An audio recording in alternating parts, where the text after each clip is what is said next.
नमस्कार दोस्तों, स्वागत है आपका स्टॉक गाइडेंस पे। फ्रेंड्स, आज मैं HBL power systems limited company पे डिस्कस करने वाला हूँ। इस वीडियो में हम लोग कंपनी के बिजनेस, कंपनी के फाइनेंस, कंपनी के प्रोस एंड कॉन्स, कंपनी का फंडामेंटल और टेक्निकल ग्राफ पे डिस्कस करेंगे। और वीडियो शुरू करने से पहले यूट्यूब पे जो भी वीडियो अपलोड्स होते हैं, क्या वो अच्छे हैं या बुरे, यूट्यूब उस वीडियो पे मिलने वाले लाइक्स और कमेंट्स के आधार पे डिसाइड करता है। और अगर आपको इस वीडियो से कुछ भी वैल्यू या नॉलेज मिले तो इसके बदले आप मुझे सपोर्ट करने के लिए वीडियो को लाइक कर सकते हैं और साथ ही अगर चैनल पर नए हैं तो चैनल को सब्सक्राइब भी कर दें। आज की वीडियो में हम एक पेनी शेयर के बारे में बात करेंगे।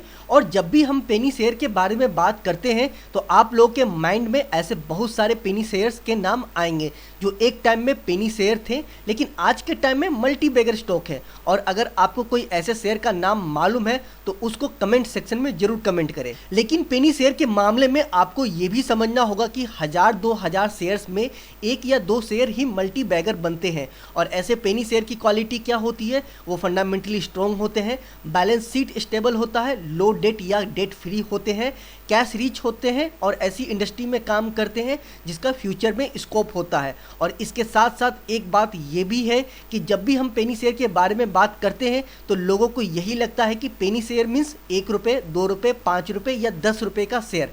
ऐसे लो कॉस्ट के शेयर जो होते हैं वो पेनी शेयर होते हैं, लेकिन ऐसा बिल्कुल भी नहीं है। छोटे मार्केट कैप वाली जो कंपनी होती है मींस स्मॉल कैप कंपनी के शेयर्स को पेनी शेयर बोला जाता है। अगर किसी कंपनी का मार्केट कैप 5000 करोड़ से कम है तो ऐसी कंपनी के शेयर्स को पेनी शेयर्स बोला जाता है। और इसका सबसे अच्छा एग्जांपल है वोडाफोन आइडिया, क्योंकि वोडाफोन आइडिया का शेयर प्राइस 9 रुपये के आसपास है, जिसको देख के लोग सोचते या कहते हैं कि पेनी शेयर है। लेकिन अगर आप उसका मार्केट कैप देखेंगे तो उसका मार्केट कैप 28,170 करोड़ के आसपास है, जिससे ये कंपनी एक मिड कैप कंपनी बनती है, ना कि पेनी या फिर स्मॉल कैप कंपनी। और सेम केस यस बैंक के साथ भी है, जो कि वो भी एक मिड कैप कंपनी है। और इसलिए कोई शेयर पेनी शेयर है या नहीं उसको जानने के लिए आपको शेयर का प्राइस नहीं देखना है, बल्कि उसका मार्केट कैप देखना है, क्योंकि किसी भी शेयर का मार्केट कैप डिटरमाइन करता है, ना कि शेयर का प्राइस। और इस डिस्कशन को शुरू करने से पहले मैं आपको कुछ इंपॉर्टेंट पॉइंट्स बता दूं। पेनी स्टॉक्स या छोटे स्टॉक्स एक्सीलेंट रिटर्न्स या मल्टी बैगर रिटर्न्स देते हैं और इसके साथ साथ ही एक्सट्रीमली रिस्की भी होते हैं। तो इसलिए इन स्टॉक में उतना ही इन्वेस्ट करें जितना आप लूज़ करने का एफोर्ड कर सके। तो चलिए अभी डिस्कशन में आगे बात करते हैं। और अभी तक जो हमने डिस्कशन किया पेनी शेयर को कैसे सिलेक्ट करते हैं या उसके पीछे का लॉजिक क्या होता है, उसी लॉजिक को यूज करके मैंने एक पेनी शेयर को सिलेक्ट किया है, जिसके बारे में आज के वीडियो में हम बात करेंगे। HBL power system different type की बैटरीज एंड अदर प्रोडक्ट्स की मैन्युफैक्चरिंग करती है। और कंपनी अपने products, batteries, electronic and engineering products in house he develop करती है। कंपनी का बिजनेस 3 वर्टिकल्स में है। पहला बैटरी वर्टिकल, जिससे कंपनी को 76% का रेवेन्यू आता है।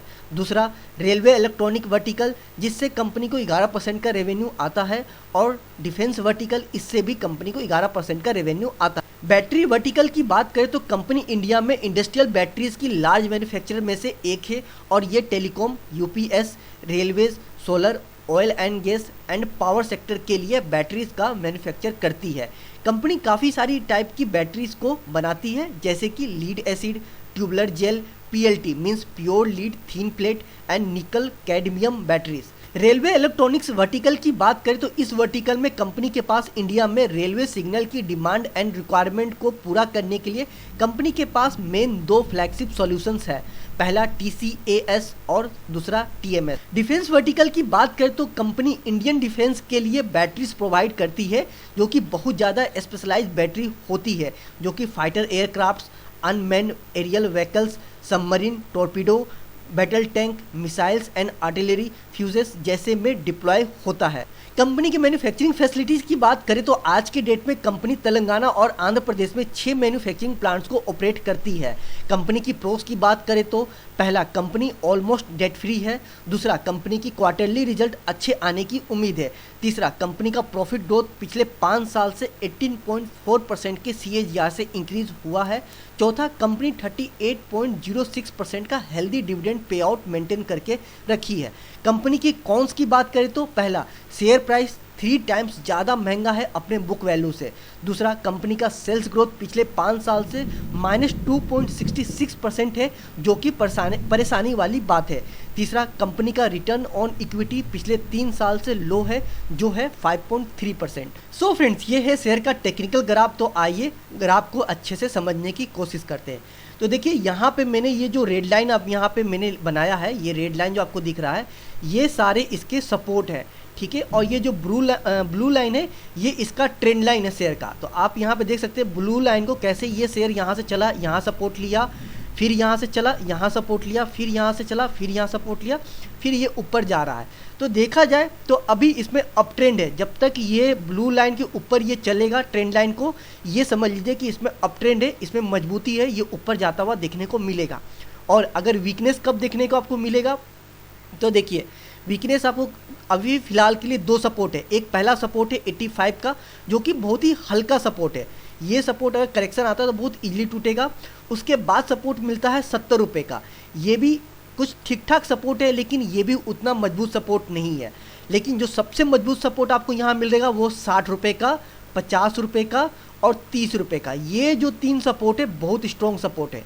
और ये मैं 3 सपोर्ट को क्यों स्ट्रॉन्ग कह रहा हूँ, क्योंकि देखिए ये जो ट्रेंड लाइन है, यहाँ पर एक बार सपोर्ट लिया है यहाँ पर आके, जो कि 60 रुपये का बन रहा है।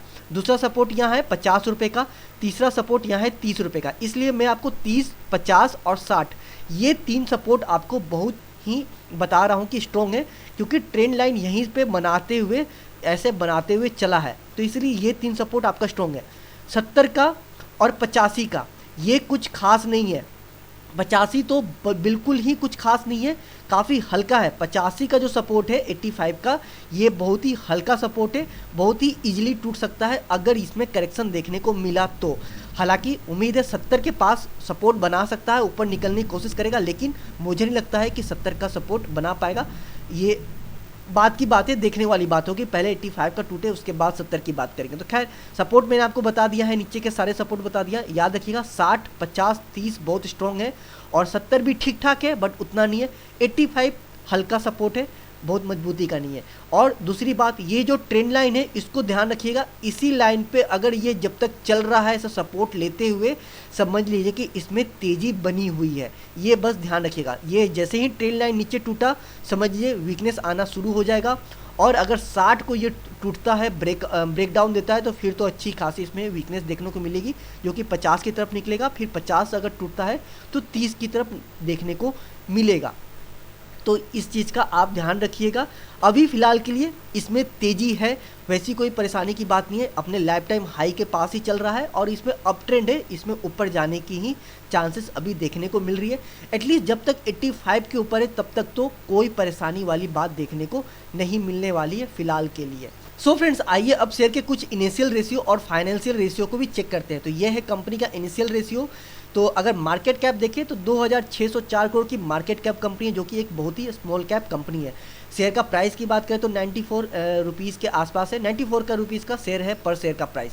वही स्टॉक पी की बात करें तो 30.4 का स्टॉक पी है। वही इसका इंडस्ट्री पी की बात करें तो 33.8 है। तो अपने इंडस्ट्री पी से हल्का सा नीचे है, हल्का सा सस्ता मिल रहा है, जो कि ठीक है, अच्छी बात है कि अपने इंडस्ट्री पी से नीचे चल रहा है, अच्छी बात है। बट अगर और सस्ता मिलता है किसी को तो और अच्छी बात होगी कि और नीचे ये अगर मिलता है स्टॉक पी तो अच्छी बात होगी। खैर, फिलहाल के लिए इसका स्टॉक पी अपने इंडस्ट्री पी से 3 पॉइंट आपका नीचे चल रहा है, जो कि ठीक है, अच्छी बात है। हालांकि बहुत ज़्यादा नीचे नहीं है, बहुत ज़्यादा सस्ता नहीं मिल रहा, बट ठीक है, एटलीस्ट इंडस्ट्री पी से नीचे तो चल रहा है अपना। बुक वैल्यू की बात करें तो 31.2, 31 रुपये 2 पैसे का बुक वैल्यू। वही प्राइस टू बुक वैल्यू की बात करें तो 3.01 शो कर रहा है। मतलब कि अभी शेयर का पर शेयर का प्राइस अपने बुक वैल्यू से 3 गुना ज़्यादा महंगा मिल रहा है, जो कि कहीं ना कहीं कुछ परेशानी की बात है। कभी 3 गुना महंगा है पर शेयर अपने बुक वैल्यू से। डिविडेंड यील्ड यहाँ पे 0.37% का डिविडेंड यील्ड है। वही इसका ROCE की बात करें तो 13.3% का यहाँ पे ROC है, 13.3 का है ROC, जो कि ठीक ठाक ओके सा ROC देखने को मिल रहा है। ROE की बात करें तो 10.4% का है, जो कि इसे भी आप एवरेज कह सकते हैं। फेस वैल्यू यहाँ पर 1 है, मीन्स आगे आपको इसमें स्प्लिट देखने के लिए नहीं मिलेगा। सेल्स ग्रोथ की बात करें तो साढ़े 35% का सेल्स ग्रोथ है, जो कि बहुत ही बेहतरीन सेल्स ग्रोथ देखने को मिल रहा है लास्ट ईयर का। वही प्रॉफिट ग्रोथ की बात करें तो 400% का प्रॉफिट ग्रोथ है, जो कि बहुत ही बेहतरीन है लास्ट ईयर का। वही अगर कैश इक्विवेलेंट की बात करें, कंपनी के पास कैश कितना, तो 105 करोड़ का कैश है कंपनी के पास। वही अगर डेट की बात करें तो 62.6 करोड़ के, साढ़े 62 करोड़ का डेट है। तो डेट यहाँ पे कम है कंपनी के पास कैश ज़्यादा है। कंपनी एक तरह से आप इसे डेट फ्री भी कंसीडर कर सकते हैं, डेट फ्री कह सकते हैं। टेक्निकली नहीं कहेंगे बट फिर भी कहा जा सकता है, क्योंकि कंपनी के पास जितना डेट है उससे ज़्यादा कंपनी के पास कैश है। कंपनी जब चाहेगी अपने कैश को यूज करके डेट ईजिली ख़त्म कर सकते हैं। तो कंपनी इसको आप एक तरह से डेट फ्री कह सकते हैं या मान सकते हैं। प्रमोटर होल्डिंग की बात करें तो 59% का प्रमोटर होल्डिंग है, जो कि एक अच्छा प्रमोटर होल्डिंग देखने को यहाँ पे मिल रहा है।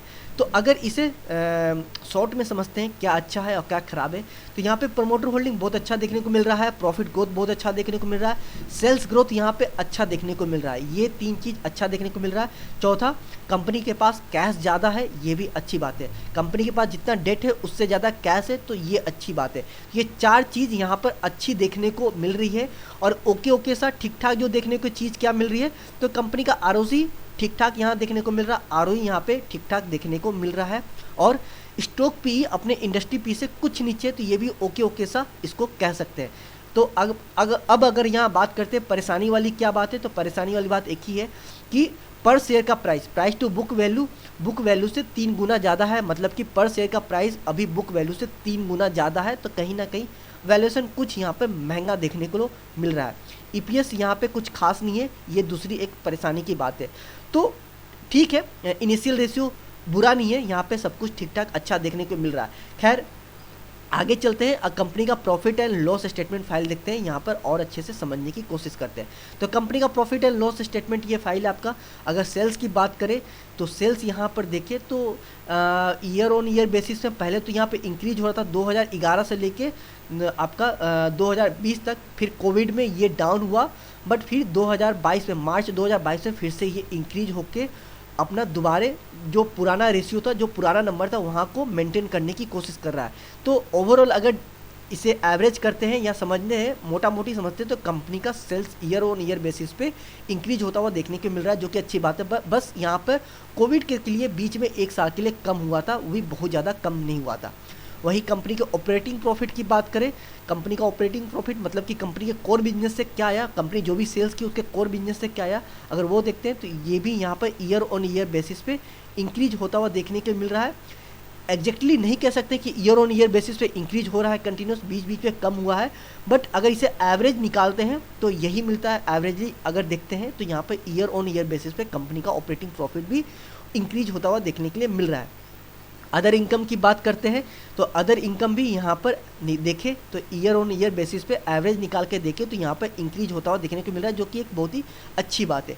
वही कंपनी का नेट प्रॉफिट की बात करें, फाइनली कंपनी का प्रॉफिट कितना बचा, तो ये आप देख सकते हैं क्लियर यहाँ पे दिख रहा है कि ईयर ऑन ईयर बेसिस पे इंक्रीज हो रहा है। बस कोविड में हल्का सा कम हुआ था, बट फिर से कंपनी मार्च 2022 में अपने सही नंबर पे आ गई है। तो कंपनी का profit and loss statement file यहाँ तो बहुत ही अच्छा और ठीक ठाक देखने के मिल रहा है। चलिए आगे चलते हैं, कंपनी का बैलेंस शीट देखते हैं। तो कंपनी का बैलेंस शीट अगर देखते हैं तो शेयर कैपिटल देखें तो कंपनी का 2011 से लेकर मार्च 2022 में कंपनी का शेयर कैपिटल काफ़ी पिछले कुछ सालों में काफ़ी मेंटेन रहा है, बट बीच में 2017 में हल्का सा इंक्रीज हुआ शेयर कैपिटल, बट अभी तक कंपनी पिछले 5 साल से मेंटेन करके रखी है। तो कंपनी का शेयर कैपिटल इंक्रीज नहीं हो रहा है, तो अच्छी बात है, क्योंकि शेयर कैपिटल इंक्रीज होना कंपनी पे एक तरह से कर्ज की बात होती है। वही कंपनी का डेट की बात करें, पहले रिजर्व देखते हैं। रिजर्व की बात करें तो ये कंपनी का ईयर ऑन ईयर बेसिस पे इंक्रीज होता हुआ देखने को मिल रहा है, जो कि बहुत ही अच्छी बात है। और वही कंपनी का डेट की बात करते हैं, कर्ज, तो कंपनी यहाँ पे अपने कर्ज को ईयर ऑन ईयर बेसिस पे कंटिन्यूअस कम करने की कोशिश कर रही है और यहाँ पे कम किए जा रही है, जो कि सबसे अच्छी बात यहाँ देखने को मिली। कंपनी अपने डेट को बहुत ही तेज़ी से कम कर रही है, जो कि सबसे अच्छी बात है। वहीं अब चलते हैं कंपनी का कैश फ्लो देखते हैं, कैश फ्लो क्या है। तो यहाँ पर अगर कैश फ्लो देखते हैं कंपनी का, तो नेट कैश फ्लो की बात करें, ऑपरेटिंग कैश फ्लो की बात करें, तो ये आपका ईयर ऑन ईयर बेसिस पे कभी कम कभी ज़्यादा हो रहा था, जो कि एक हल्की सी परेशानी की बात है। लेकिन कैश फ्लो में नेट कैश फ्लो सबसे इंपॉर्टेंट होता है। अगर ये देखें तो ये भी आपका कभी माइनस कभी प्लस फिक्स सा स्टेबल नहीं रहा, जो कि एक हल्की सी परेशानी की बात है। कंपनी के पास कभी नेट कैश फ्लो माइनस में चला जाता है, कभी प्लस में। बट फिलहाल के लिए मार्च 2022 में देखें तो यहाँ पे कंपनी के पास 23 करोड़ का नेट कैश फ्लो है, जो कि एक अच्छी बात है। बट कंपनी अपने नेट कैश फ्लो को मेंटेन नहीं कर पा रही है। अब इसका एक रीज़न हो सकता है, बहुत से रीज़न हो सकते हैं, बट मुझे लगता है कंपनी अभी काफ़ी छोटी कंपनी है, इस वजह से कंपनी को अपने नेट कैश फ्लो को मेंटेन करने में प्रॉब्लम आ रही होगी। और दूसरी, कंपनी जिस सेक्टर में काम करती है उस सेक्टर में काफ़ी ज़्यादा कैपिटल की रिक्वायरमेंट भी होती है। प्लस सबसे मेन चीज़, कंपनी अपने डेट को कंटिन्यूअस कम करने में लगी हुई है, कंपनी कम कर रही है बहुत तेज़ी से। तो इस वजह से भी हो सकता है कंपनी अपने नेट कैश फ्लो को यूज़ कर रही होगी, जिसकी वजह से कंपनी का नेट कैश फ्लो कभी माइनस कभी प्लस में हो रहा होगा। तो ये कुछ रीज़न है जिसकी वजह से मुझे लगता है कि नेट कैश फ्लो कंपनी का कभी माइनस कभी प्लस में जा रहा है। सो फ्रेंड्स, ये था एक छोटा सा डिस्कशन, और आपके पर्सनल ओपिनियन में ये कंपनी लॉन्ग टर्म में कैसा परफॉर्म कर सकती है मुझे कमेंट सेक्शन में ज़रूर कमेंट करें। और साथ ही आपके नज़र में कोई और स्टॉक्स है जो लॉन्ग टर्म में अच्छा परफॉर्म कर सकती हो तो उस स्टॉक का नाम भी कमेंट सेक्शन में ज़रूर कमेंट कर दें।